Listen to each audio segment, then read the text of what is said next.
Bom dia para você que é de bom dia, boa noite para você que é da boa noite, boa tarde se você acabou de receber uma chamada e está aí para assistir mais um bate-papo Mayhem.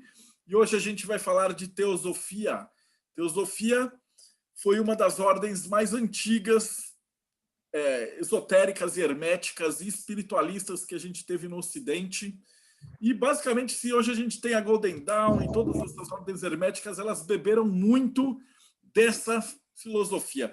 E para falar um pouquinho de teosofia, eu vou convidar de novo o meu irmão, Carlos Basílio Conte. Ele foi meu irmão de várias ordens, passamos muito tempo junto, desde a Madras até a Arcano Arcanor. Ele foi um dos fundadores da Arcanum.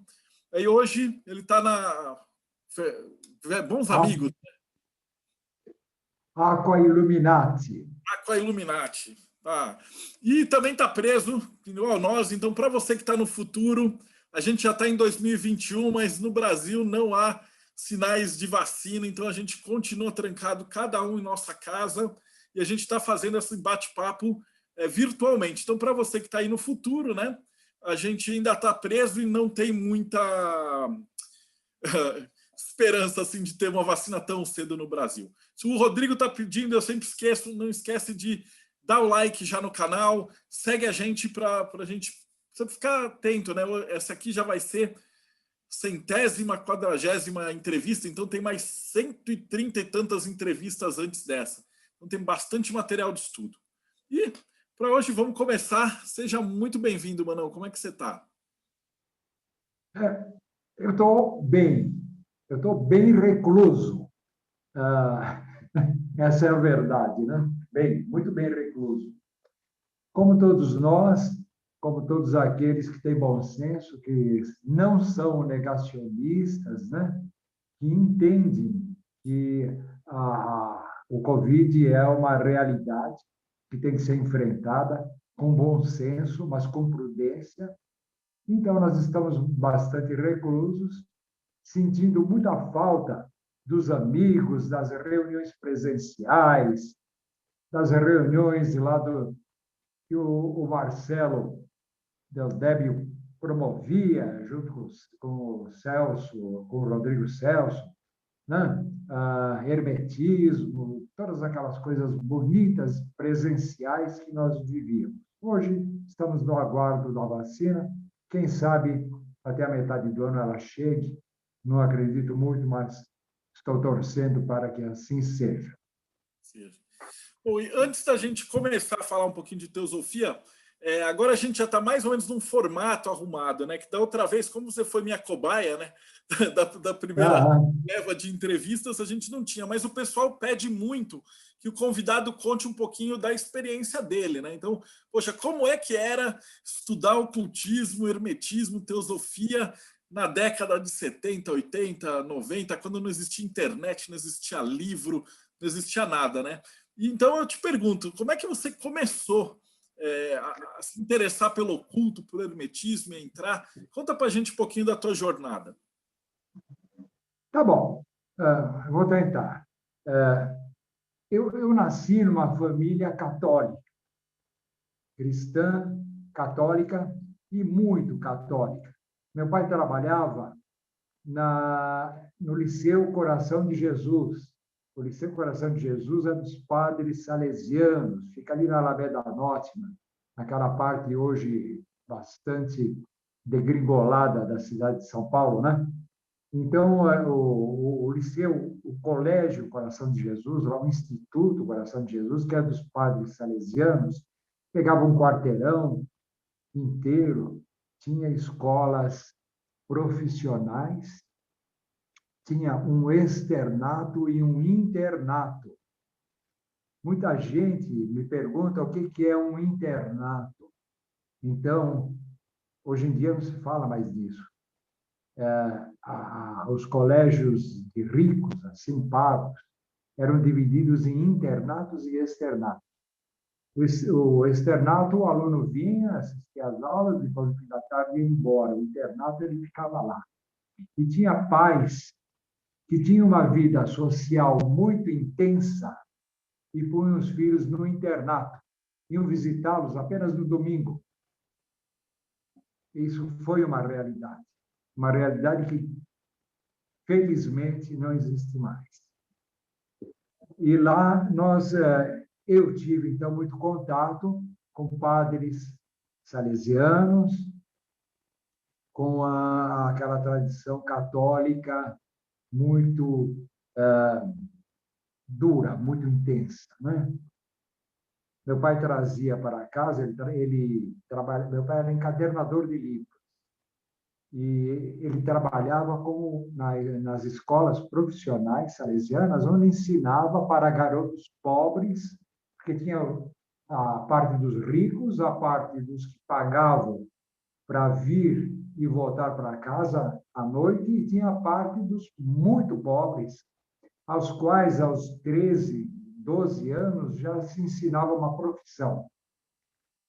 Escolas profissionais salesianas, então a profissão que se ensinava lá era gráfica, encadernação de livros, confecção de toda a estrutura de uma editora, né? O Marcelo sabe muito bem como é que é essas coisas. E ali, então, os exemplos que a gente via da Igreja Católica não eram muito bons, né? Desde pequeno, então, eu já olhava aquilo com desconfiança. Meu pai também, meu tio também trabalhava lá. Então, das histórias que eu me lembro, um dia meu tio foi falar com o padre diretor, que ele tinha um garoto que morava na rua onde ele morava, vizinho de rua, né? Muito pobre e com a família muito necessitada. E ele, então, foi lá falar com o padre diretor o seguinte: ó, tem um menino lá na minha rua, eu gostaria que arrumasse uma vaga aqui para ele aprender uma profissão. Ele é um garoto muito católico, muito virtuoso, muito temente a Deus. E o padre diretor, fumando charuto, disse assim: isso não interessa. Ele é forte, ele consegue trabalhar umas 8 a 10 horas por dia. Aquilo foi um choque para o meu tio. E quando ele contou para nós, também um choque para nós. Então, eu fui me desiludindo daquela igreja que eu frequentava, a Igreja Católica Apostólica Romana. Meu pai trazia de lá muitos livros que falavam sobre a vida de Jesus, o Novo Testamento, o Velho Testamento. E um dia ele trouxe um Velho Testamento e Novo Testamento ilustrado no formato assim para jovem, para adolescente, para pré-adolescente, com bastante figuras, tudo mais. Foi o meu primeiro contato realmente com o Velho Testamento. E nesse Velho Testamento, eu comecei a ler que Adão, no paraíso, falava com Deus. Eva também falava com Deus. Aí depois, quando ele foi expulso do paraíso, Deus os expulsou, pessoalmente falando, né? E os filhos de Adão, então tiveram 2 filhos, Caim e Abel, né? Eles faziam oferendas a Deus, e Deus se sentia agradecido com um e não muito agradecido com o outro, e um começou a ter inveja do outro, e aí um matou o outro, Caim matou Abel, Abel matou Caim, né? E aí Deus aparece e fala: que fizestes? O sangue de teu irmão clama desde a terra, e aquelas coisas. Então Deus falava com os homens. E aí eu perguntei um dia para o meu pai, né? Ué, pai, Deus falava com os homens, por que não fala mais? Porque no próprio Velho Testamento ele vai falando com os homens, ele chega a falar com Noé, com Moisés, mas depois chega um período em que ele não fala mais. Ele abandonou a humanidade? É isso que aconteceu? Meu pai não soube explicar. Ele disse, vou perguntar para o padre, tudo mais. Os padres enrolavam e não explicavam nada. E aí eu fui... essa primeira desilusão me levou a uma busca, né? E aí, como eu aprendia na Igreja Católica, né? Céu e inferno. Então, se você é bom, você vai para o céu quando morrer. Se você for ruim, mal, você vai para o inferno. Tem um meio termo, que é o purgatório. Tem outro meio termo, que é o limbo, que hoje não existe mais, porque foi abolido. O Papa acabou com o limbo, né? Então, se o Papa tem o poder de acabar com o limbo, ele manda mais que Deus. E aí você começa com um monte de dúvidas, né? E essas dúvidas vão longe. A primeira luz que eu encontrei foi quando eu já tinha uns 21 anos, mais ou menos. Eu comecei a namorar aquela que viria a ser minha futura esposa, e o meu cunhado, ele era espírita. Então, ele começou a falar, não, esse negócio de céu e inferno é bobagem. Eu disse, como bobagem? Está escrito na Bíblia, ainda acreditava. Male, male, mas ainda acreditava. Já não frequentava mais a Igreja Católica, mas acreditava nas Escrituras. Eles, não, você precisa de Kardec, precisa ir no centro espírita. E aí eu fui encaminhado para o centro espírita, o espiritismo kardeciano. E lá eu me encantei. Em que ano, alguém está perguntando aí, o Rodrigo, Celso, em que ano foi isso? Olha, eu sou muito ruim para anos. Se eu tinha uns 20 e poucos anos, foi em 1962, mais ou menos, 63. Numa época que eu ainda estava começando a entrar na faculdade. Eu fiz odontologia. E então esse contato com Kardec para mim foi fantástico, porque ele tem um livro chamado O Céu e o Inferno, né? Onde ele fala que Deus jamais, se um ser humano que é todo falho, que é todo errado, ele para os seus filhos, ele não dá um castigo eterno, né? Ele perdoa. Imagine Deus, o que não fará pelos seus filhos, que somos nós. E aí é muito confortante essas crenças espíritas. E por muito tempo eu permaneci fiel ao espiritismo. Até hoje, eu sou um grande admirador da doutrina espírita. Encontrei lá muitas verdades que me acompanham até hoje. Né? Mais tarde, muito mais tarde, eu cheguei na teosofia, né? E é consenso dentro da teosofia que o espiritismo ele é detentor de uma grande parcela da verdade. Ele só não avança muito em conceitos abstratos.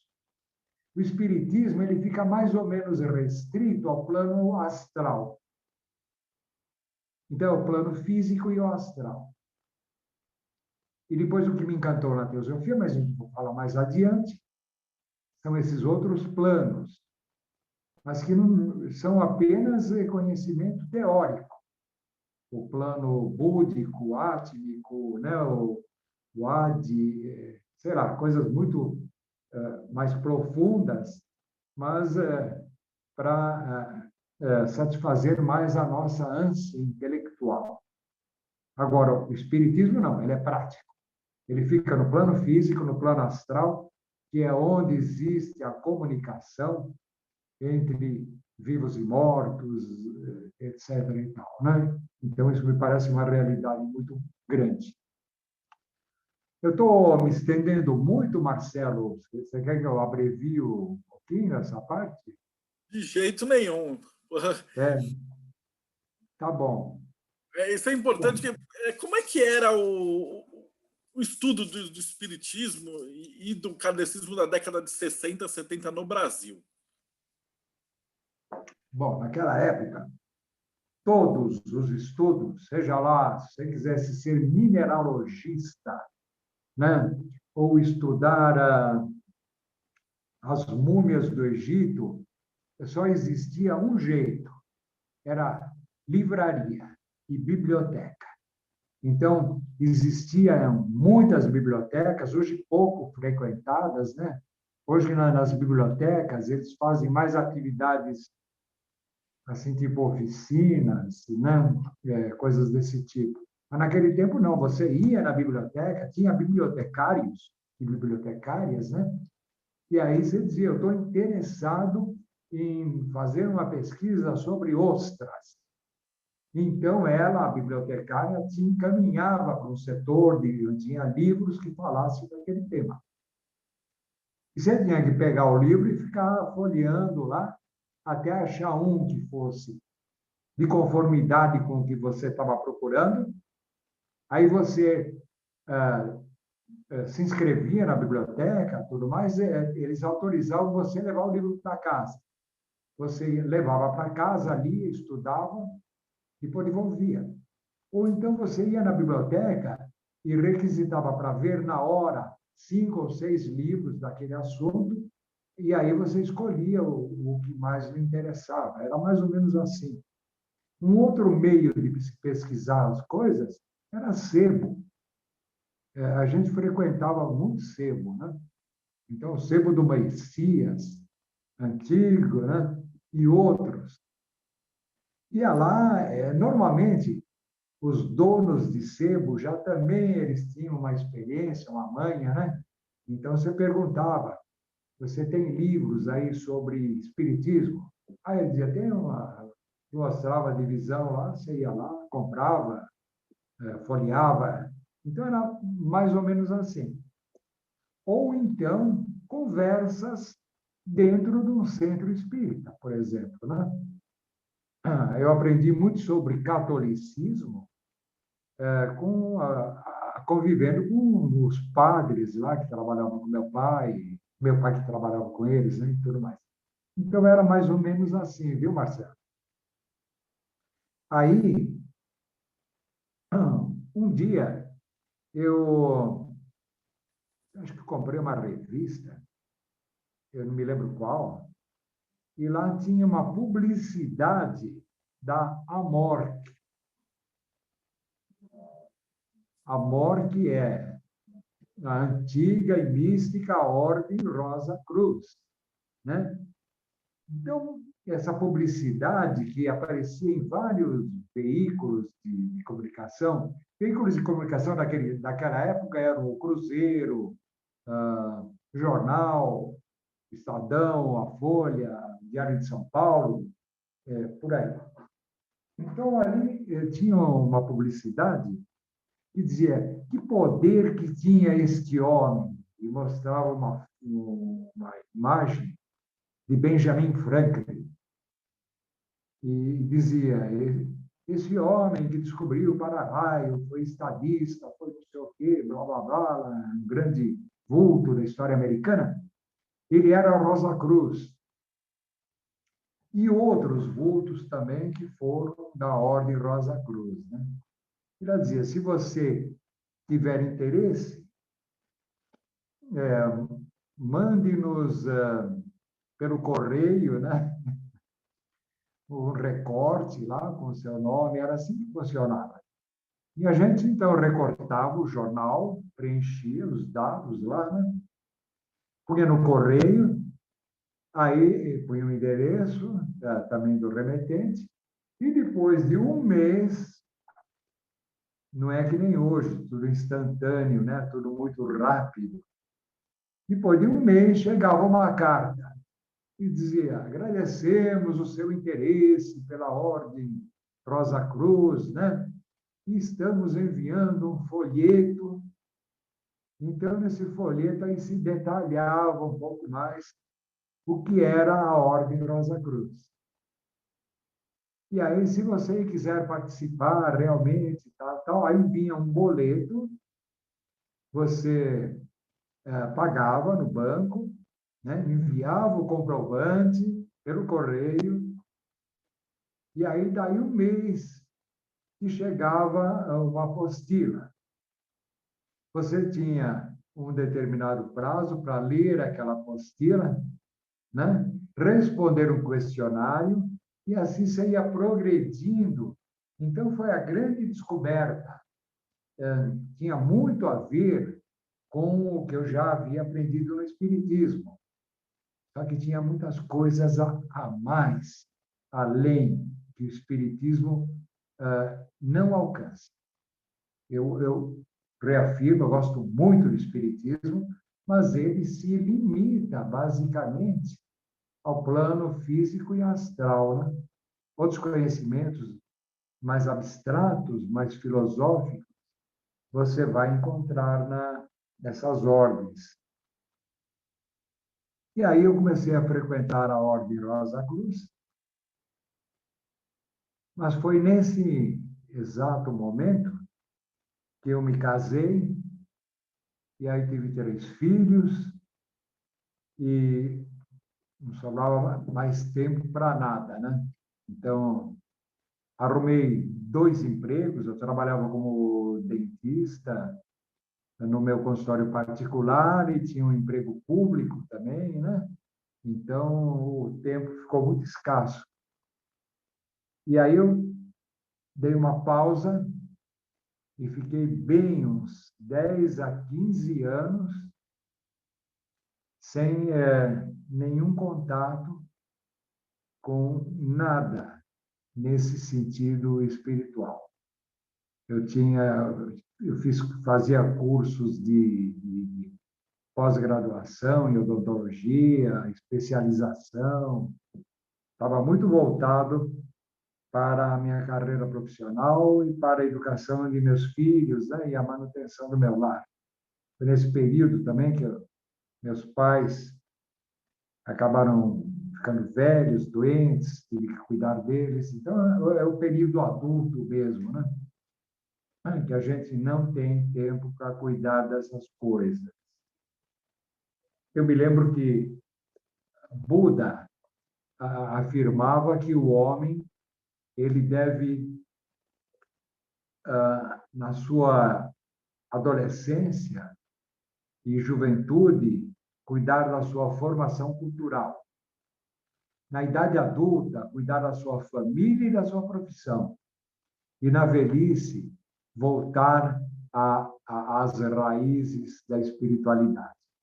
E eu acho que é isso que aconteceu comigo e deve acontecer com uma boa parte das pessoas que eu conheço. Bom, aí, eu tinha um emprego público, né? Tem muito funcionário público que pertence à maçonaria. Eu não sei por quê. Eu desconfio que é porque funcionário público fica o dia todo chupando lápis, então ele tem tempo, quando convidam ele para entrar na maçonaria, ele entrar correndo, né? Já executivos de multinacionais tem poucos, relativamente poucos na maçonaria, porque eles não têm tempo para nada que não seja a sua vida profissional, né? Também por esse motivo é que na maçonaria tem muito velho, né? É uma realidade, né? Nós não estamos aqui julgando o mérito, estamos só constatando o fato. E aí eu tive alguns convites para entrar na maçonaria. Da maçonaria, até essa altura, eu conhecia muito pouco. O que eu conhecia da maçonaria foi que, quando eu tinha 23 anos, 24 anos, estava na faculdade, existia um projeto chamado Projeto Rondon. da ditadura militar, isso foi depois de 64, que era para levar para lugares lá na Amazônia, tudo mais, né? E estudantes de odontologia, de medicina, lá para tentar ajudar aquele povo sofrido. E eu participei de um desses projetos Rondon. E chegando lá na Amazônia, não tinha nada. Não tinha anestésico, não tinha gás, não tinha nada. E aí, nós, uma equipe odontológica, estava dizendo como é que a gente vai trabalhar. O governo não dava, o projeto não ia para frente, a gente lá parado. Aí chegou uma caixa trazida por uma pessoa, ela disse, olha, isso daqui é uma doação que nós queremos fazer. Tem aí anestésico, tem luvas, tem tudo que vocês precisam. Medicamentos. Quem é que está mandando? Assim, a maçonaria. A maçonaria, mas quem, em nome da maçonaria, o que é a maçonaria? Ele diz, não, isso não tem importância. Receba assim e está tudo certo. Eu achei um gesto maravilhoso, muito bonito, né? E isso já me deu um conceito diferente da maçonaria. Aí eu conheci também alguns maçons. Mas, infelizmente, os primeiros 2 ou 3 maçons que eu conheci e que me convidaram para participar da ordem eram bastante picaretas. Verdade. E aí eu disse, peraí, se fulano de tal está me convidando para entrar para essa tal de maçonaria, eu não vou entrar mesmo. Pelo exemplo que ele me mostra, né? Um deles era um dentista que, olha, um paciente dele uma vez veio no meu consultório, porque ele entrou de férias, e disse, olha, o doutor fulano de tal, não vou dizer o nome agora, né? Ele me extraiu um dente incluso do siso, do lado esquerdo, mas ele disse que tinha outro do outro lado, para extrair também. O senhor não pode extrair para mim? Tá bom, vamos tirar uma radiografia. Tirei radiografia. Do lado que ele queria extrair o dente, não tinha dente incluso. E do outro lado, não tinha sinal de cirurgia, de que foi feita uma intervenção cirúrgica. Eu disse, esse camarada é maçom e ele quer me convidar para entrar para a maçonaria. Então, eu entrei um pouco tardiamente para a maçonaria. Eu entrei com quase 50 anos. Foi quando um amigo meu, médico, pessoa que eu admirava pela conduta, pela honestidade, me convidou. E aí, nós éramos amigos desde a infância, né? Ele acabou também entrando tardiamente. Logo que ele chegou a mestre, ele me convidou e disse, olha, nós somos muito amigos, mas eu quero que você seja meu amigo e meu irmão. Entre para a maçonaria, eu te apresento. E aí eu entrei. E da maçonaria, então, abriram-se muitos portais, muitas portas. A grande vantagem da maçonaria, que eu vejo nela de muito interessante, é que ela abre portas. Porque eu ingressei numa loja maçônica onde tinham pessoas de todas as religiões. Tinha muçulmano, tinha judeu, cristão, evangélico, enfim, tem tudo. E fica um ambiente muito rico para você pesquisar, você recebe muitos convites. Isso é muito bom. Voltando à minha infância, ou à minha adolescência, abrindo um parênteses. Na minha adolescência, eu tinha 3 amigos que frequentavam eubiose. E eles me falavam da eubiose, mas eu não tinha muito interesse naquela época. Era na época que eu era católico ainda, né? Então, eu achava que era uma coisa do diabo, assim. Não é bobagem, né? Aí depois, quando eu entrei na maçonaria, um grande amigo meu, lá na maçonaria, que se tornou um grande amigo e irmão meu, Cleanto, ele frequentava a eubiose e me convidou para participar. Então, aí se abriu mais uma porta, né? Entrei na eubiose, lá aprendi muita coisa.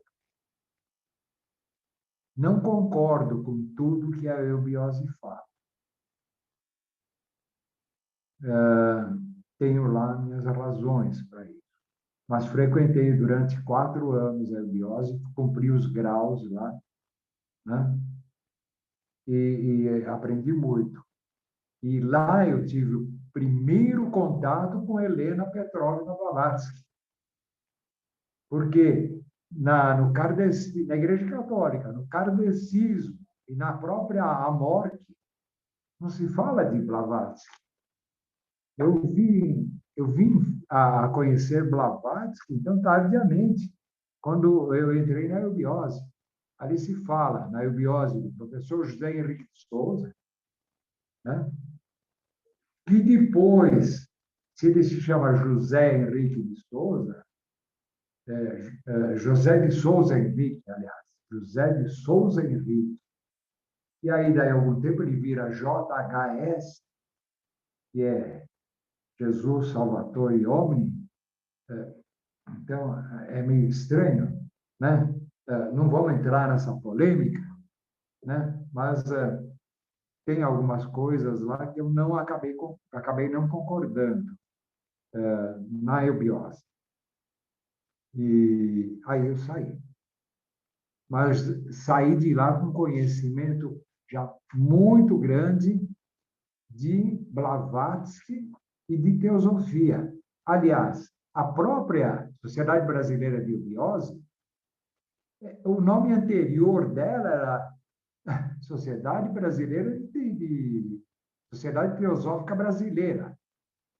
Por quê? Porque o seu fundador bebeu na fonte de Helena Petrovna Blavatsky, né? Ele fundou primeiro um instituto que tinha um nome, acho que era sânscrito, eu não me lembro qual. Depois ele fundou a Sociedade Brasileira, Sociedade Teosófica Brasileira. E mais tarde, quando a Sociedade Teosófica da Índia lá veio para o Brasil, ele teve que mudar o nome. Então aí ele mudou para a Sociedade Brasileira de Eubiose, certo? E foi mudado por imposição judicial, né? Porque não poderia ele ter esse nome. Mas o grande mérito do JHS, né, foi realmente ter trazido bem antes, 30, 40 anos antes da Sociedade Teosófica chegar no Brasil, já o conhecimento sobre a doutrina secreta, sobre os livros de Blavatsky, sobre os 7 raios, a grande fraternidade branca, tudo aquilo que que é o patrimônio da teosofia, né? Foi divulgado pelo JHS. Então, ele prestou realmente um grande serviço para o povo brasileiro, no sentido de divulgar essa espiritualidade, essa vertente da espiritualidade, né? E aí, quando eu saí da eubiose, por discordar com algumas coisas, mas até hoje, mantendo a admiração que eu sempre tive e terei pela Sociedade Brasileira de Eubiose, eu acabei caindo na Sociedade Teosófica. Foi difícil achar a Sociedade Teosófica, porque naquele tempo que eu entrei, e não faz tantos anos assim, ainda não tinha essas facilidades do Google, por exemplo, né? Hoje, um jovem que ouve falar em teosofia, por exemplo, ou sociedade teosófica, ele vai lá no Deus Google, né? Clica lá e sabe já o endereço, sabe tudo. Naquela época, não. Eu queria descobrir onde era a teosofia, aí, e para descobrir? Eu descobri porque um amigo meu da maçonaria, em conversa, dentro de um templo maçônico, me disse: Ah, tem a Sociedade Teosófica. Ela fica na rua Anita Garibaldi, número 100. Ah, é? E quando é as reuniões? É sexta-feira, às 20 horas. Aí eu fui lá. E foi aí que eu encontrei a eubiose. Então, é esse, vamos dizer, uma parte do meu trajeto até chegar na Sociedade Teosófica.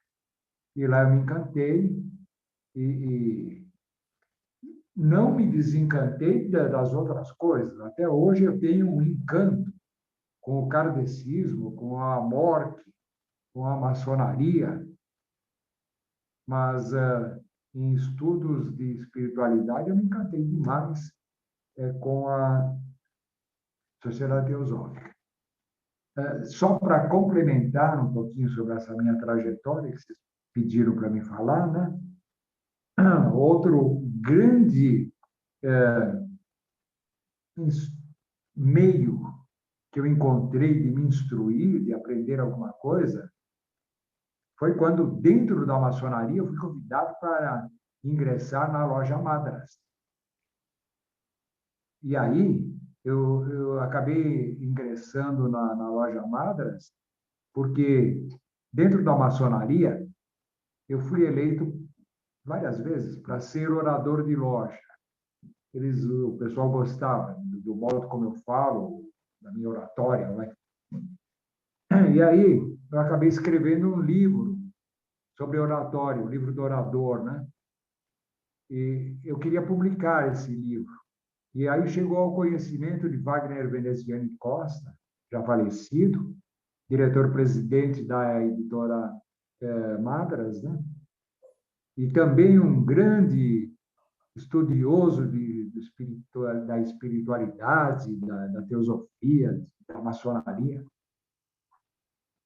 Ele me convidou, então, para editar o livro pela Madras Editora, né? Eu cedi os direitos a ele, o livro saiu, e graças a Deus é um sucesso até hoje.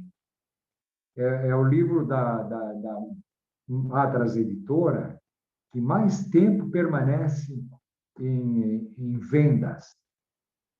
Ele já está na 12ª impressão, uma coisa assim. Por quê? Porque é um livro destinado a oradores de lojas maçônicas. Os oradores de lojas maçônicas são eleitos para 1 ou 2 anos. Depois tem nova eleição, nova diretoria, entram novos oradores. E cada vez que se renova, eles vão buscar o meu livro. É um livro que orienta oradores de loja. Então, sem querer, eu descobri uma galinha dos ovos de ouro, né? É isso aí. Então, essa é a minha trajetória. Bom, então se encantou bastante com a teosofia, então esse é que é o tema que eu quero saber agora, né? Então, como a gente já tinha combinado, a gente vai dividir essa entrevista em 2 partes. Então, hoje a gente vai falar sobre a história da teosofia e depois o Carlos vai vir de novo e a gente vai explicar sobre os 7 raios. Mas eu não vou dar spoiler do que é os 7 raios. Depois o Carlos fala um pouquinho aí. Mas então, o que é a teosofia? Como é que ela surge? Quem que funda? Como é que é a história da teosofia? Tá bom. Deodébio, deixa eu te falar uma coisa. Para me falar sobre teosofia, eu tenho antes que entrar durante os 10 minutos aí, num conceito que é fundamental para se entender o que é teosofia. Esse conceito se chama a Grande Fraternidade Branca. Então, vamos lá. Nós estamos num planeta, e todo o cosmos é mais ou menos assim, não é só o planeta Terra, né? Onde as pessoas nascem, renascem, vão tendo várias vidas, né? Não tem uma só vida, e vão evoluindo, se aperfeiçoando, até um dia chegar a ser homens e mulheres perfeitos. Aqui na Terra, alguns já chegaram a essa perfeição. Por exemplo, Buda, Jesus, né? Krishna, Confúcio, Saint-Germain e outros. Então, são pessoas que são os mais adiantados da classe. Quando a gente está numa escola, né, tem aquele aluno que é o mais brilhante, né, mais adiantado da classe, e tem aquele que é o mais burro, que repete de ano e fica repetindo de ano, né? Tem outros que não repetem todas as vezes, mas repetem um ano, aí o outro ano passa. Então, cada um tem o seu passo, né? Mas aqueles que se empenharam mesmo e chegaram a ser grandes mestres há 2.000 anos atrás, há 3.000 anos atrás. Zoroastro, né? Amorces, Akenatoma. Então, esses seres, quando chegam a um grau de perfeição, eles resgatam todo o karma, não tem mais nenhum karma para pagar na Terra. E não precisariam mais reencarnar. Aí, nesse estágio muito alto, né, se abrem novos caminhos. Um outro dia a gente pode falar sobre esses caminhos. São 7 caminhos que se abrem quando se chega à perfeição. Mas uma das opções também, quando se chega nesse ponto, alguns olham para trás e vê a humanidade tão sofrida, os irmãos ainda, os humanos ainda tão imperfeitos, tão necessitando de ajuda, que eles resolvem dizer, não quero, por enquanto, trilhar nenhum desses 7 caminhos novos que se abrem para mim. Eu quero ficar aqui para ajudar a humanidade. Esse é o caminho do Buda da compaixão. É o caminho do Cristo. Esses homens se reúnem entre si numa irmandade que é a grande fraternidade branca. Eu já fui questionado por que branca? Racismo. Tem nada a ver com etnia, com cor de pele. Branca é a luz. A luz é a unidade das 7 cores da luz. Ligada aos 7 raios também. Então, nós temos o arco-íris, né, as 7 cores, e quando elas estão junto, fusionadas, elas são brancas. Então, a luz do sol, ela é branca. Na grande fraternidade existem mestres de cada uma das 7 cores. E no conjunto eles formam, então, a grande fraternidade branca. Não tem nada a ver com cor de pele, etnia, nem nada disso. Esses mestres, entre eles Jesus, que eu falei, né? Buda, Maomé, os grandes fundadores de religiões, Zoroastro, eles estão aqui para nos ajudar. Eles têm corpo físico. Um corpo físico que eles mesmos administram.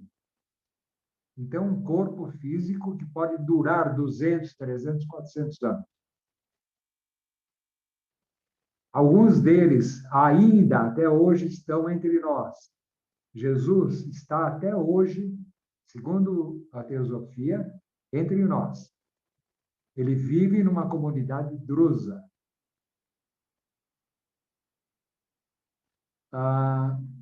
Eles estão aqui com missões que eles mesmos tomaram para si. Então, por exemplo, Jesus, ele está encarregado de inspirar as grandes religiões, todas elas.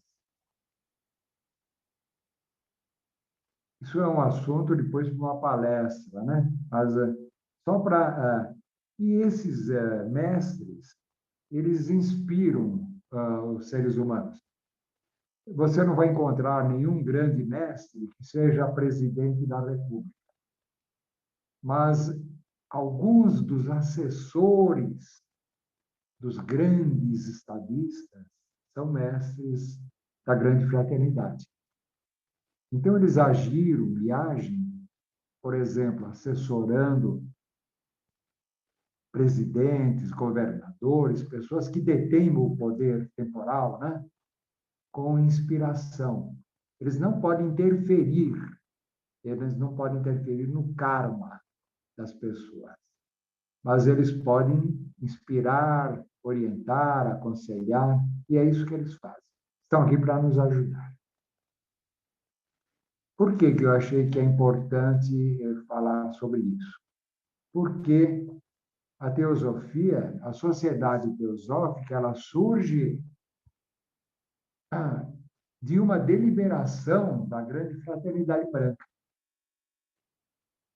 A grande fraternidade branca não só deliberou pela existência da teosofia, mas de outras ordens também. Tem muita coisa. Teosofia é um ramo de seres dessa grande fraternidade. E o que a grande fraternidade tem a ver? Nós vamos ver daqui a pouco. Teosofia, ela é antiga.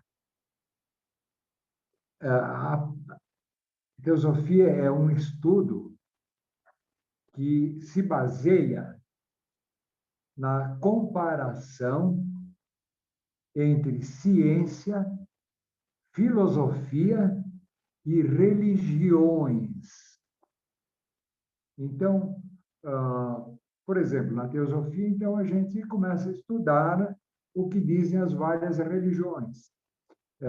A maioria delas acredita numa vida pós-morte. A maioria delas acredita na alma. A maioria delas acredita em reencarnações. Então, nós vamos comparando o que estuda uma, o que diz outra, a filosofia, o que diz, e a ciência. Isso daí se chama analogia. Esse processo de comparação para se chegar à verdade. Ora, na escola neoplatônica de Alexandria, no século II depois de Cristo, já existiam os teosofistas, a teosofia. Ela foi estudada e ganhou esse nome nas conotações de Apolônio de Tiana, Plotino, Amônio Sacas, que são filósofos neoplatônicos da escola de Alexandria. Então, eles também eram conhecidos como os analogistas, porque estudavam exatamente o que a teosofia estuda. E eram conhecidos também como os filaleteus. Filaleteu é uma palavra grega, né? Philos quer dizer amigo, e aletheia, a verdade, amigos da verdade, né? filaleteus. E, assim,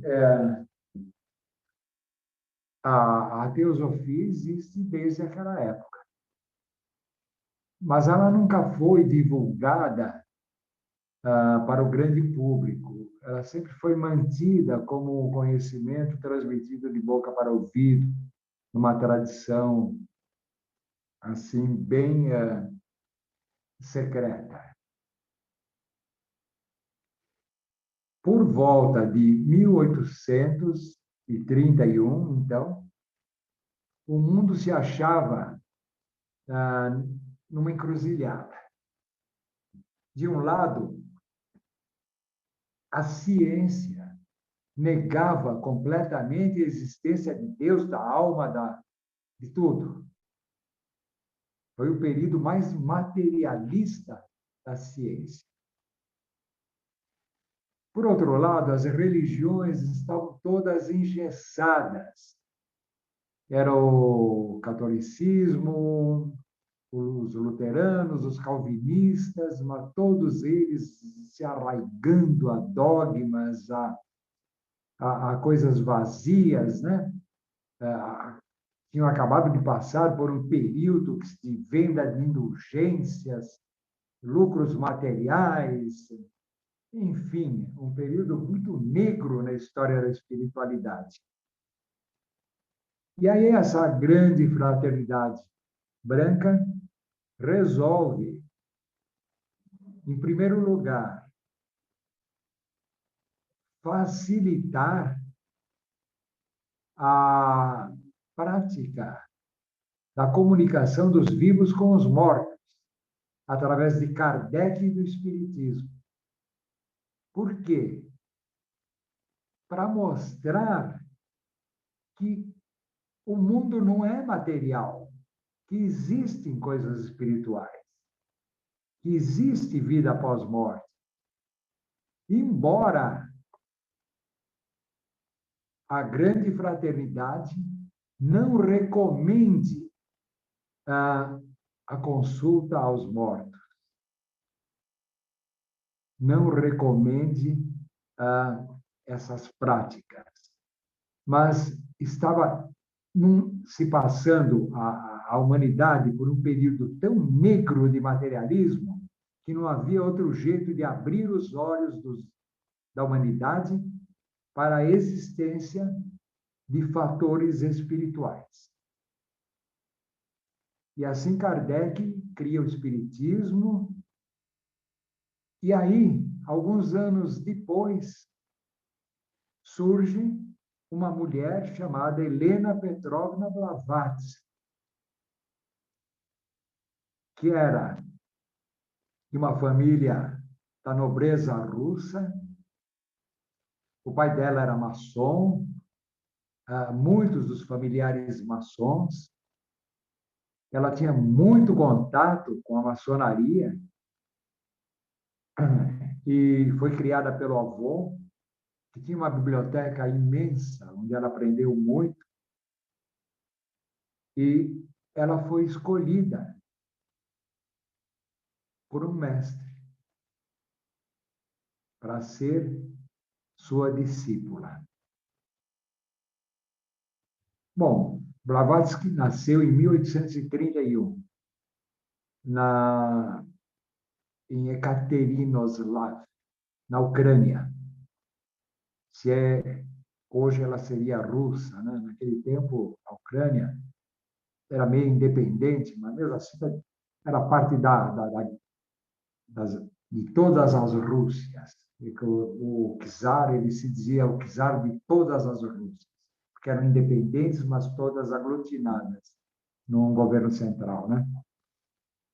E como uma moça, uma menina da nobreza, ela foi educada para brilhar em salões da corte. Então, ela aprendeu piano, música, literatura,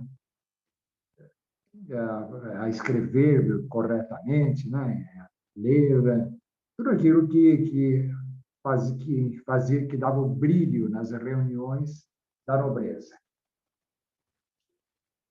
E como era também tradição e costume na época, ela foi prometida com 16 anos a um general russo.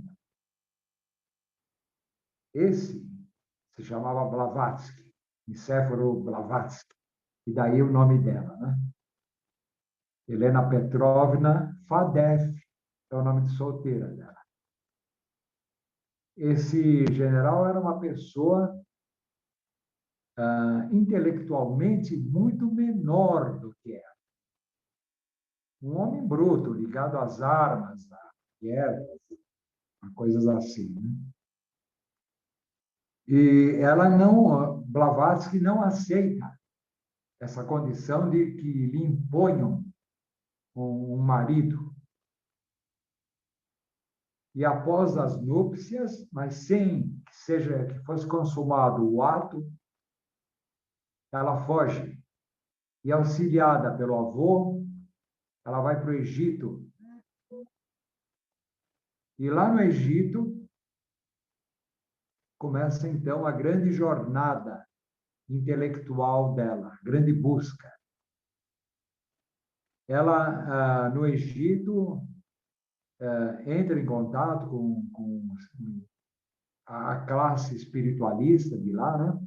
Passa a frequentar centros espíritas. Ela foi muito atraída pelo espiritismo. Ela funda um jornal espírita. Bom, voltando um pouquinho no tempo, Blavatsky, desde pequena, ela tinha um psiquismo muito acentuado. Coisas ao redor dela se moviam, se movimentavam. Uma vez, como criança ainda, ela jogou uma praga numa outra menina que tinha tido uma desavença com ela, e a menina foi fulminada por um raio. Quando Blavatsky nasceu, quando levaram ela para ser batizada na igreja ortodoxa, né? O Pope, o padre lá, russo, né? Que foi batizá-la, no meio do ritual, uma vela lá incendiou as vestes do padre. E ele quase morreu queimado. E não foi consumado o batismo. Então, tem coisas muito fortes na vida dela, né? E ela tinha sonhos, onde ela via em sonhos um mestre que lhe falava, lhe aconselhava, vinha visitá-la. Bom, um dia, isso na infância, em toda a infância. Um dia, quando ela tinha seus 20 e tantos anos, né? 25, acho que 26 anos, não tenho a data exata, ela estava em Londres, onde, uma vez por ano, tem a fala do trono. Na fala do trono é o dia em que o rei ou a rainha, na época o rei, né? Ele se manifesta, ele dá a sua mensagem para os súditos de todo o Império Britânico. Então, convergem para Londres. Naquela época, Londres, a Inglaterra, era um império onde o sol não se punha. Os ingleses falavam com muito orgulho que o sol não se põe no Império Britânico, porque em alguma parte do império era noite, mas na outra ainda tinha sol, ainda era dia. Ele pegava desde a Índia, desde do Tibete, até a Argentina, aí onde eles têm as Ilhas Malvinas, as Ilhas Falkland. Então, vinha gente de todo mundo, representantes, delegações, para assistir à fala do rei. E Madame Blavatsky estava numa praça, quando ela viu passar uma comitiva da Índia, do Tibete. E nessa comitiva, à frente da comitiva, ela viu a figura daquele ser, daquele mestre que lhe aparecia em sonho. Era o mestre Moria, El Moria. Então, ele num cavalo, com uma comitiva acompanhando ele, né? Quando ela viu, ela se alvoroçou toda, quis fazer um sinal. Mestre Moria do cavalo olha para ela e diz: daqui a pouco eu vou falar com você. E ela ficou esperando. E mais tarde, então, ela teve o primeiro encontro com esse mestre, encontro físico, né? E ele disse que ela estava predestinada, ela poderia aceitar ou recusar, a ser uma discípula, que eles iriam instruí-la, porque tinham grandes planos para ela. E foi assim que ela conheceu a grande fraternidade. A partir daí, ela viajou o mundo inteiro, numa época em que mulher não saía de casa. Quem fazia as compras eram os maridos. A mulher não ia não tinha supermercado naquela época, mas a mulher não ia na mercearia, na feira. Quem fazia as compras, a mulher não saía de casa.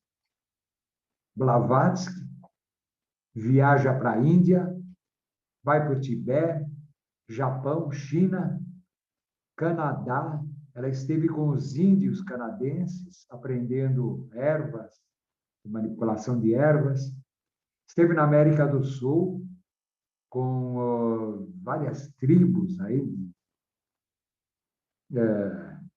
no Peru, aprendendo xamanismo e todas essas coisas. Enfim, Egito, Índia, todos os locais, Nova York.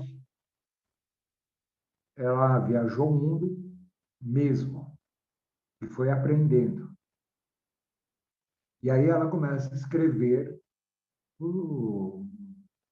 como correspondente de jornais. Ela vira uma espécie de repórter, né? Naquele tempo se chamava correspondente. O primeiro livro publicado dela é uma série de correspondências de matéria que ela enviava para o jornal de New York Times. Esse livro se chama Pelas Selvas e Grutas do Hindustão. Hindustão é Índia. Naquela época se falava Hindustão. E aí ela começa a escrever livros. Numa dessas, ela pesquisava muito espiritismo, e um dia, nos Estados Unidos, pesquisando uma reunião espírita, ela conhece um maçom, coronel do exército americano, aposentado, chamado Henry Steele Olcott. E os dois formam uma grande amizade, um companheirismo pelo resto de suas vidas. Os dois fundaram a Sociedade Teosófica. Essa fundação se deu em 1875. Eles fundaram a Sociedade Teosófica com 3 objetivos principais. Primeiro, formar um núcleo de fraternidade universal. Segundo,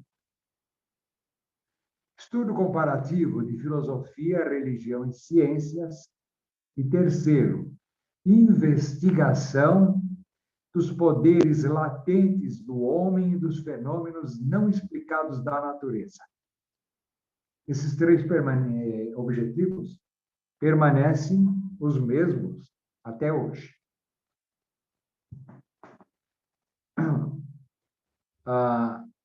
A Sociedade Teosófica foi fundada em Nova York, e depois de 7 anos em Nova York, não ia para frente, Ela começou com, acho que, 13, 14 membros.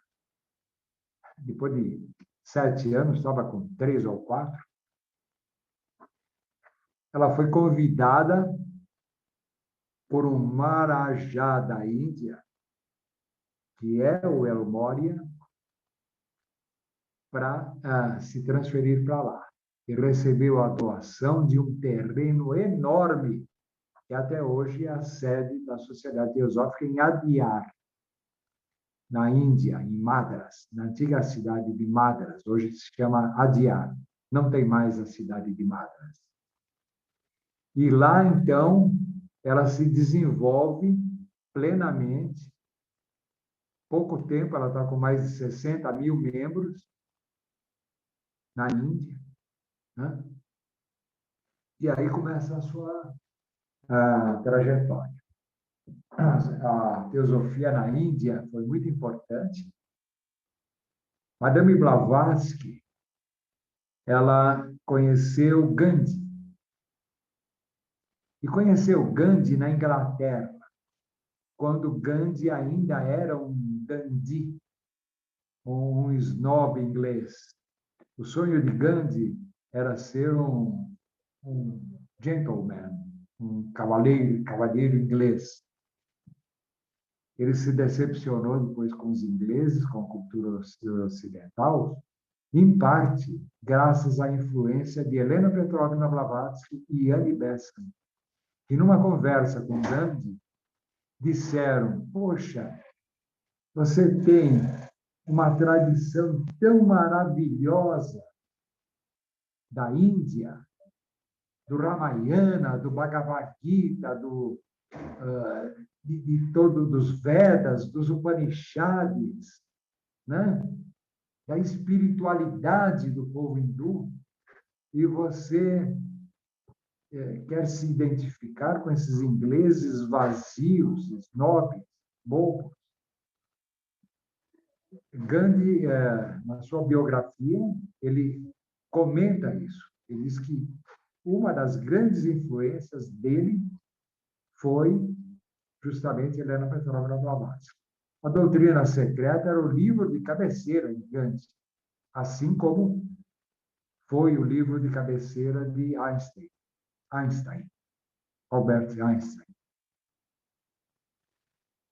Bom, era isso que eu tinha para falar para vocês. Posso agora ficar à disposição para perguntas, sei lá, não sei, Marcelo.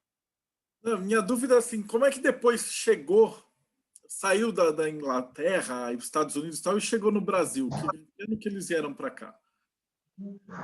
Como é que veio para cá e tudo mais, né? Bom, então eu vou continuar mais um pouquinho. A Sociedade Teosófica, então, ela teve como primeiro presidente Henry Steele Olcott, o Coronel Olcott. Madame Blavatsky nunca foi ligada a funções administrativas. Ela não foi presidente da Sociedade Teosófica. A segunda presidente foi Annie Besant, Annie Wood Besant. Também escritora, escreveu muitos livros sobre teosofia, muita coisa boa, né? E alguns anos depois, a teosofia acabou se desmembrando em outras sociedades espiritualistas. Então, por exemplo, a antroposofia é fruto da teosofia. O fundador da antroposofia, me foge agora o nome dele, Rudolf Steiner.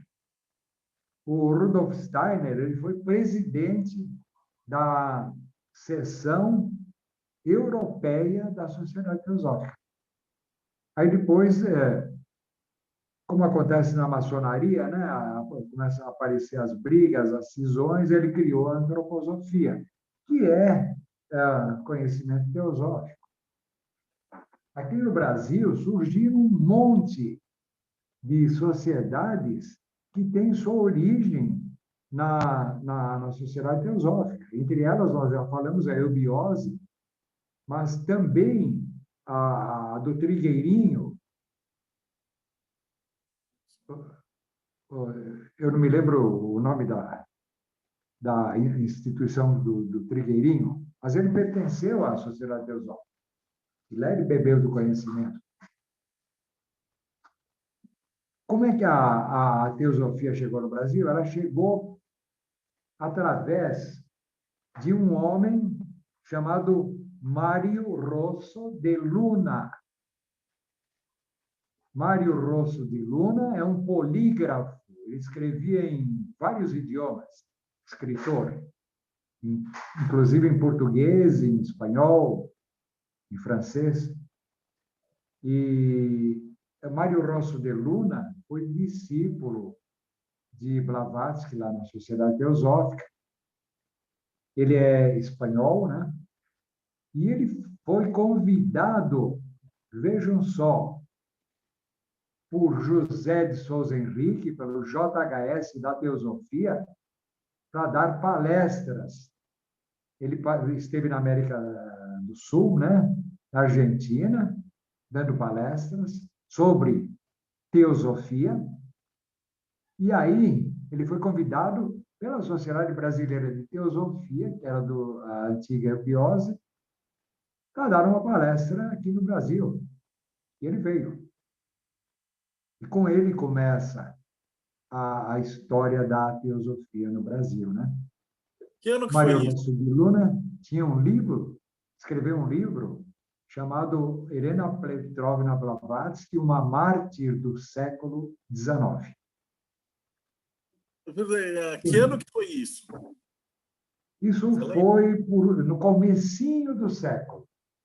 Eu não tenho a data precisa, mas vamos dizer por volta de entre 1905 e 1915, por aí, né? Mário Rosso de Luna tem muita coisa interessante e bonita na literatura dele. Inclusive, tem um texto dele maravilhoso que, se você me permite, eu passo esse texto agora para vocês. Ele escrevia muito por alegorias, linguagem simbólica, né? Isso se torna muito interessante, né? Então, tem um texto maravilhoso dele que fala sobre a verdade e a mentira. E ele diz assim: no último dia da Idade do Ouro, a verdade se recolheu para um sono profundo. Tirou as suas vestes, deixou elas de lado e adormeceu. E a mentira, furtivamente, entrou nos seus aposentos e roubou as suas vestes alvas e transparentes, que são as vestes da verdade. E deixou lá as suas roupas espalhafatosas da mentira. No dia seguinte, quando a verdade acordou, ela não teve outra alternativa senão se vestir com as vestes espalhafatosas da mentira. Porque a mentira saiu pelo mundo com as vestes alvas e brilhantes da verdade. E os homens se confundiram. Em quem acreditar? Na verdade, com as vestes espalhafatosas da mentira, ou na mentira com as vestes alvas e brilhantes da verdade? Não teve jeito. E os homens tiveram, então, que rebatizar a verdade com as vestes espalhafatosas da mentira, passou a se chamar metáforas, símbolos, porque um símbolo é uma verdade com as vestes espalhafatosas da mentira. E a mentira, com as roupas alvas e translúcidas da verdade, é a ilusão, é Maya. Você veja que história bonita, né? História linda. Esse é um texto de Mário Rosso de Luna. E ele trouxe, então, a teosofia via eubiose para o Brasil. Muitos anos depois, a Sociedade Teosófica resolveu vir para o Brasil, chegou aqui e constatou que já existia uma Sociedade Brasileira de Teosofia, né? Então, aí o JHS, por bem, mudou para a Sociedade Brasileira de Eubiose, né? Eubiose é verdadeira e bios é vida, né? Vida verdadeira, um nome muito bonito também, uma mudança significativa e boa. É mais ou menos isso. E como é que está a teosofia hoje no Brasil? Depois dessa época, você foi para São Paulo, Rio, tem muitas sedes. Como que ela está? Aqui em São Paulo, não, a teosofia ela é pequena. E o pessoal lá da Sociedade Teosófica não está muito interessado em que ela cresça, não é? Porque eu já pertenci a algumas ordens em que os responsáveis, né, não vou dar nome aos bois, né, muito claramente, ficam o dia todo vendo, não, a nossa ordem cresceu hoje tanto, mas a ordem paralela cresceu menos, e fica uma briga para ver quem cresce mais, quem tem mais poder, tudo mais. Então, a Sociedade Teosófica não tem nada disso. Então, ela diminuiu nos últimos anos, diminuiu muito. Quando eu entrei na Sociedade Teosófica, ela tinha 1.700 membros no Brasil, só. Hoje ela tem 600. É uma sociedade pequena, mas uma sociedade que se orgulha de ter espalhado sementes por todo lado. Hoje, a Sociedade Teosófica divulga o seu conhecimento através da mídia. Se vocês entrarem no site da Sociedade Teosófica, é fácil descobrir, né? Então, vocês vão ver que lá em Brasília tem uma sede onde a maioria das atividades é via internet. Eles têm milhões de palestras gravadas. Tem uma loja em São Paulo, a Loja Liberdade, que é da Sociedade Teosófica. Toda semana, isso há mais de 20 anos, as palestras são gravadas e permanecem na internet. Então, hoje, a Sociedade Teosófica, ela não é uma sociedade basicamente presencial. É uma sociedade quase que virtual, né? Paralelamente, ela foi uma das melhores que se adaptou, né, na pandemia. Foi. Então, até hoje, nós temos muitas palestras, lives lá, se adaptou bem, né, à pandemia e a esse sistema. Eu, até internamente lá, discordo um pouquinho desse método que eles usam, né? Porque eu entendo que, se continuar assim, ela acaba assim deixando de existir, né? Embora alguns nos garantem que a grande fraternidade branca não vai nunca permitir que termine a Sociedade Teosófica, que ela entre em insolvência. mas não sei. Eu fico com dúvidas, né? Eu acho que não deveria ser tão calcada na internet e ser mais equilibrada entre reuniões presenciais e reuniões não presenciais.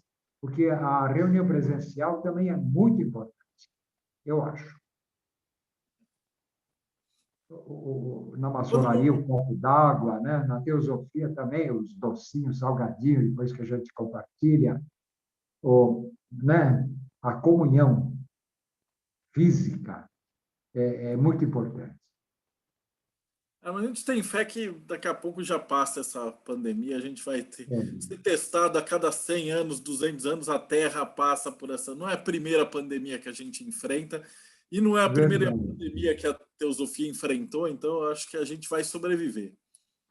Então, você veja até o exemplo, eu vejo o exemplo, né, da Sociedade Brasileira de Hermetismo, lá, né, dos congressos de hermetismo que você faz, né? Então, existe muito contato pela internet e tudo mais, mas de vez em quando tem que ter o encontro físico, né, das pessoas, que eu acho muito bonito. Olha, eu estou com uma pergunta do Rodrigo. Ele fala assim: como alguém faz para entrar na teosofia? Como participar? E o que o interessado precisa fazer? Essas Bom, perguntas eu digo assim, para quem está assistindo, imagina que a gente não esteja na pandemia, né? Como é que certo. seria e como é que está sendo agora? No momento, não existe nenhuma atividade presencial na teosofia, né? Então, até o fato de alguém querer ingressar na teosofia, eu acho que até pode ingressar, mas não presencialmente, né? Agora, como é que era isso daí? Uma vez eu convidei um amigo, ele estava interessado, né? E como é que faz para ingressar na Sociedade Teosófica e tudo mais? Eu digo, bom, é simples. Você vai lá, começa a frequentar e depois, de algum tempo, se você estiver gostando, você pede para ser filiado, se filiar. Diz, e o que eu ganho? Qual a vantagem de me filiar? Nenhuma. Você só tem desvantagem se filiar. Porque se você continuar frequentando como simpatizante, você não paga nada. Você não paga nada, vai lá, assiste a palestra, faz pergunta, depois ainda come docinhos e salgadinhos que são compartilhados no final da palestra, né? E vai embora. Agora, o dia que você for filiado, você tem obrigação, aí você tem uma taxa mensal, uma mensalidade, que não é cara, na minha loja era 30, agora nós estamos tentando aumentar para R$ 40 por mês.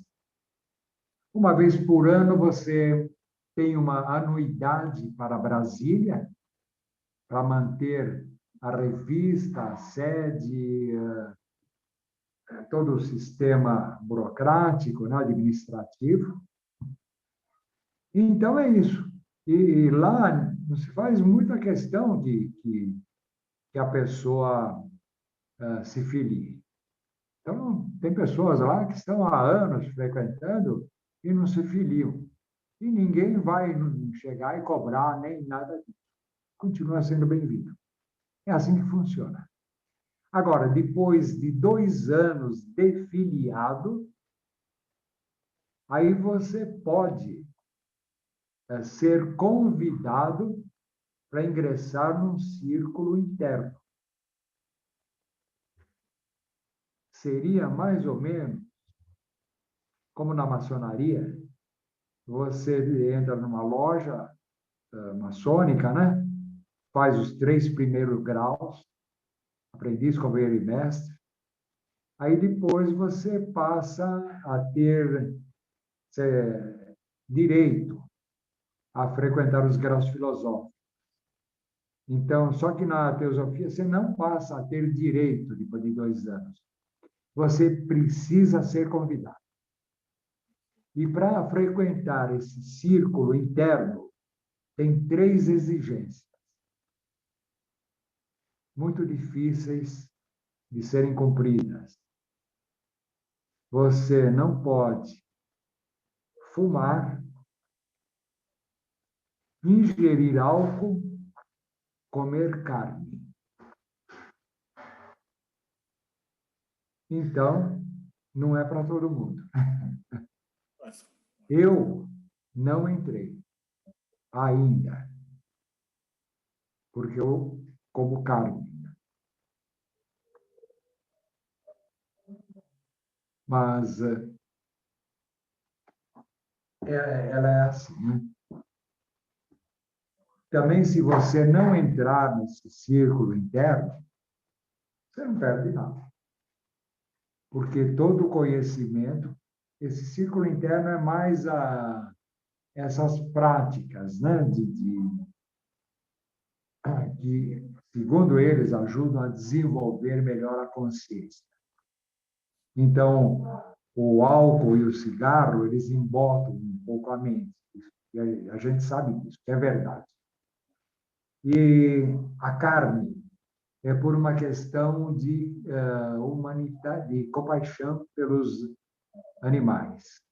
Então, diz que uma pessoa, para conseguir uma consciência, um karma menos pesado, ela tem que deixar de comer carne. Na eubiose também eles falavam isso, e na teosofia também falam isso daí muitas vezes, né? Não obrigam, ninguém é obrigado a nada. Se voluntariamente você conseguir, aí você é convidado a ingressar. A carne, nada contra quem come, mas quando você come carne e quer ir deixando aos poucos de comer carne, você tem que fazer o seguinte: considerar o grau de consciência dos animais que você mata para comer. Então, por exemplo, a carne vermelha, que é a carne do boi, do porco, do cavalo, da baleia, é carne de animais que já têm uma consciência muito elevada. Um cavalo, uma vaca, eles têm emoções. Quem já foi numa fazenda, quem já conviveu com esses bichos, sabe, eles têm sentimentos, né? Eu não convivi muito, mas algumas vezes que eu fui numa fazenda, uma amiga minha, ela tinha vacas lá, então ela me mostrou, eu vi isso daí. Ela vai agradar uma vaca, a outra vem e empurra a vaca que está sendo acariciada. Por quê? Por ciúmes. Então, eles têm emoções. Eles já têm amor pelo dono, né? O cachorro tem afeição, o gato. Esses animais, a primeira carne a ser eliminada, então, é a carne vermelha desses animais. Aí depois se elimina a carne das aves, que tem uma consciência menor. Tanto é que uma galinha, ela não apresenta toda ela não abana o rabo quando te vê como um cachorro, por exemplo, né? Mas ela reconhece o dono, ela tem ela não tem medo do dono, ela se aproxima. Existe alguma coisa de consciência ainda nessa carne branca. E, por último, os peixes. Então, a carne do peixe, quanto menor o peixe, menos consciência ele tem. Tanto que os peixinhos pequenos andam em cardumes enormes. Vocês já viram cardumes de peixe pequeno, né? Então, há milhares de peixes. O movimento que um faz, todo faz. Eles têm ainda uma alma grupo muito acentuada. Então, você procura eliminar a carne desses seres mais superiores, que são mais nossos irmãos, e até chegar na carne de peixinhos, e depois um dia tentar eliminar. Mas isso é para quem quer. Não é obrigatório, ninguém vai ser penalizado ou desprezado na sociedade teosófica por ser carnívoro. Eu estou com um comentário do Jacó, filho. Ele falou que hoje a pessoa pode fazer admissão na sociedade teosófica pela internet. Nas palestras no YouTube, várias delas têm instrução de como fazer logo na abertura. Desculpe, Marcelo, quando você estava falando isso, me entrou uma publicidade aqui daquelas na tela, eu já dispensei, então não deu para entender Não, o que o eu li um Jacó comentário falou. do Jacó. Ele colocou assim: a pessoa hoje pode fazer admissão na sociedade teosófica pela internet. Nas palestras do YouTube, várias delas têm a instrução de como fazer logo na abertura. Tem. Tá Então, bastante. obrigado, Jacó Filho. Eu estou vendo ele na minha tela. Ele vai ser meu convidado aqui. Já estou fisgando aqui. Tá bom. Então, existe essa possibilidade, né? Hoje, a maioria das atividades da Sociedade Teosófica é através de palestras, né? Mas eu acho que o importante, para quem quiser, são as reuniões presenciais. Elas devem retornar, provavelmente lá pela metade do ano, talvez, né? Eu gostaria de já, se você me permitir, deixar um endereço. Claro, ele vai ficar. Tudo que você me falar, os links, endereços, eu vou colocar aqui embaixo. Então, quem tiver no Ah, YouTube, tá bom. o endereço vai estar, o site, tudo vai estar na descrição da palestra. Certo. Aqui em São Paulo, nós temos 3 lojas teosóficas, só 3, na capital. E as 3 funcionam no mesmo endereço. É Rua Mituto Mizumoto, é o nome japonês, né? Mituto Mizumoto, número 301. Então, tem uma loja que funciona às quartas-feiras, das 8 da noite até às 10.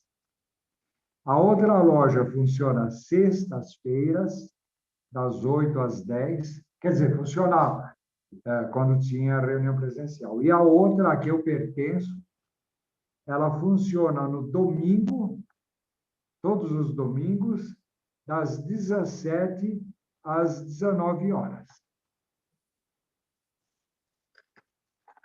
Bom, É fácil de chegar, porque você pega o metrô ali na estação das lojas maçônicas. Eu sempre esqueço. São Joaquim. São Joaquim, desce a São Joaquim e você está ali na porta já, quase. Está na porta.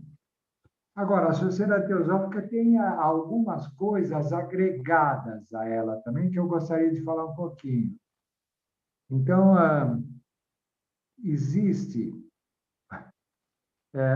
não é parte da Sociedade Teosófica, mas funciona lá dentro, no mesmo instituto, né? Por exemplo, a Igreja Católica Liberal. Olha. E aí as pessoas estranham quando falam Igreja Católica Liberal, o que é isso? A Igreja Católica Liberal, ela foi acrescentada à estrutura da teosofia por Charles Webster Leadbeater. Ele era bispo dessa igreja. O que é a Igreja Católica Liberal? Bom, o próprio nome já indica. É uma igreja católica, né, que segue direitinho toda a tradição litúrgica da Igreja Católica. Então, tem o padre, tem o bispo, tem o diácono, tem a vestimenta é a mesma, né? Os paramentos religiosos são iguaizinhos, a estrutura da missa é igual, mas a interpretação é livre, é liberal.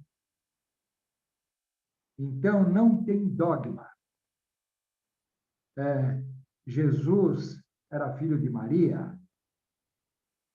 Se você achar que era, era. Se você achar que não era, não é. E Maria era virgem? Cada um que entenda como quiser. E Deus tem a Santíssima Trindade? Se você achar que tem, tem. Certo? Tem o ritual da missa, mas a interpretação é livre. E aí o padre fala, né? Eu te batizo em nome de Cristo. Cristo? Quem é Cristo? É Jesus? Se você acha que é Jesus, é. Se você acha que é Buda, que é Krishna, que é Muhammad. Então, é muito interessante de se frequentar e assistir uma missa dessas. Porque não tem absolutamente nenhum dogma, nenhuma crença. Uma vez, quando eu tinha um programa na TV Espiritualista, uma vez eu entrevistei o Osmar, que tem uns sites também, né, de teosofia, e ele é sacerdote da Igreja Católica Liberal, né? Então eu digo, Osmar, o que você acha que existe? Reencarnação ou ressurreição? Porque são duas crenças excludentes, né? Aí ele disse, eu não sei, eu não tenho certeza. Mas por que você acha que isso é importante? Aí eu fiquei meio sem resposta, né? Eu disse, ele disse, o importante é você praticar o bem, viver em dia com a sua consciência, viver em paz. Então, é assim que funciona a Igreja Católica Liberal. E tem um outro problema na teosofia, que é uma polêmica danada desde que ela foi fundada. Se chama Krishnamurti. Jiddu Krishnamurti. Krishnamurti nasceu na sede da Sociedade Teosófica, na Índia. Ele, órfão, ele foi adotado por Annie Besant, foi a segunda presidente da Sociedade Teosófica. E foi enunciado ao mundo, foi apresentado ao mundo como o futuro instrutor da humanidade. Criaram para ele uma outra instituição chamada Estrela do Oriente, Ordem da Estrela do Oriente. Chegou a ter 30.000 membros. E aí, um dia, o Krishnamurti reúne todos os membros, né? E diz o seguinte: eu vou dissolver a Ordem da Estrela do Oriente, porque a verdade é uma terra sem caminhos. Cada um tem que trilhar descobrir a sua verdade, mas não seguindo um caminho. Não há caminhos. Cada um tem que construir o seu. Eu não sou guru de ninguém, eu não sou líder, eu não sou nada. E aí, até hoje, se discute se Krishnamurti, dizendo isso, foi realmente o instrutor do mundo ou não.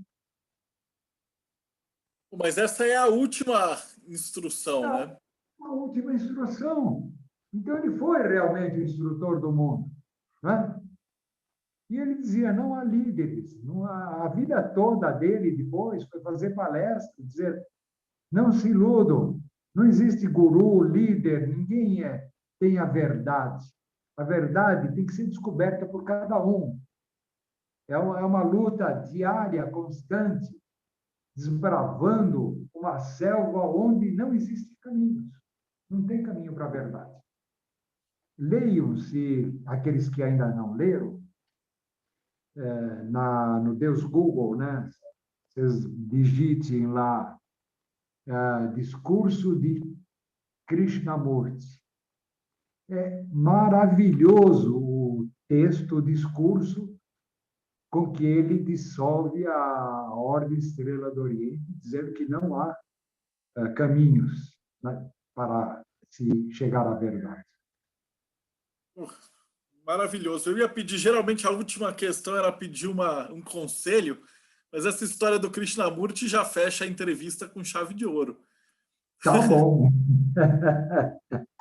Eu vou despedir do pessoal do YouTube e depois eu abro a câmera aqui para a gente fazer umas perguntas. Mas, brigadão de coração, foi sensacional, tanto a tua história quanto da teosofia, e com certeza você está devendo ainda falar dos 7 raios, né? Então, na próxima... Vamos sim, tá bom. Bom, e para você que está assistindo a gente até agora, os dados que o Conte passou estão aqui na descrição do vídeo. Então, não esquece, segue o canal, dá o seu like, deixa um comentário, deixa uma pergunta, e a gente se vê aí no próximo Bate-Papo Mayhem.